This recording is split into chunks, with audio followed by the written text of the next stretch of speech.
Hi, it's Peter Irvine. This is my last video on the book of Numbers before we move to the next book. And I just focus on one area this week, which is always a reminder and a challenge to me. That's why I laugh. And it is to business people. And it comes from chapter 11, verse 23. And the Lord says to Moses, "Has the Lord's arm been shortened? Now we will see whether what I say will happen or not." You see, we have the GFC, we have the pandemic, we have financial issues, health issues, relationship issues, recessions. Oh man, there's so many things that can happen in life with business. A competitor, lose a client, criticism from the media, all these can happen. And I've had to remind people, is the Lord's arm short that he's suddenly run out of money?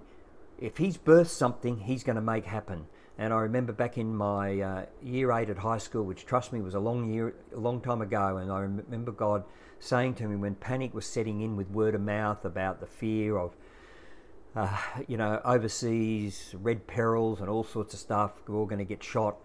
And I sensed that one day in my quiet time, God said to me, this world's not going to end till I say it's going to end. And I've had a peace through recessions and pandemics and everything, because this world is only going to end when God says it's going to end. And our business, if God's birthed it, is not over till he says it's over. And it's easy to give up because just the attacks and the issues and criticism and problems keep mounting up. And I had a lady come to me at a breakfast some years ago, and she said to me, I closed my business because of all the problems and obstacles, but listening to you, I've decided that problems and obstacles are now part of doing business. I'm going back to reopen my business. So be someone who wants to learn and wants to go forward. A few years ago, I was in Fiji for a conference, speaking and sharing there, and in the break, I thought everyone was from Australia, but in the break, there was a lady, and I said, where are you from? She said, I'm from Christchurch, New Zealand. And I said, well, how's it all going? Because this was just after the final earthquake that really devastated the city, the actual city and surroundings. And she said, well, myself and my daughter were in our cafe in the city and the building collapsed on us. I thought that was it.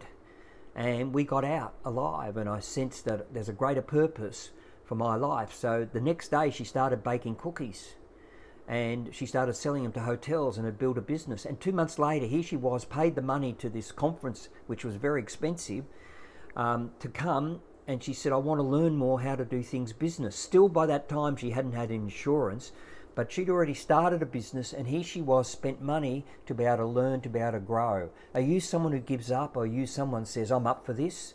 Let me talk to people. Let me do something. Let me get some more input to be able to help me go to the next stage or overcome this obstacle and this difficulty. And understand, with God on your side, his arm is not short. And he said that a number of times through the Bible to his people when they were doubting him. Let's see if my plan comes to fruition, which it always did. And sometimes we fail and we blame God because we've gone our own way and not his way. So learn to trust God.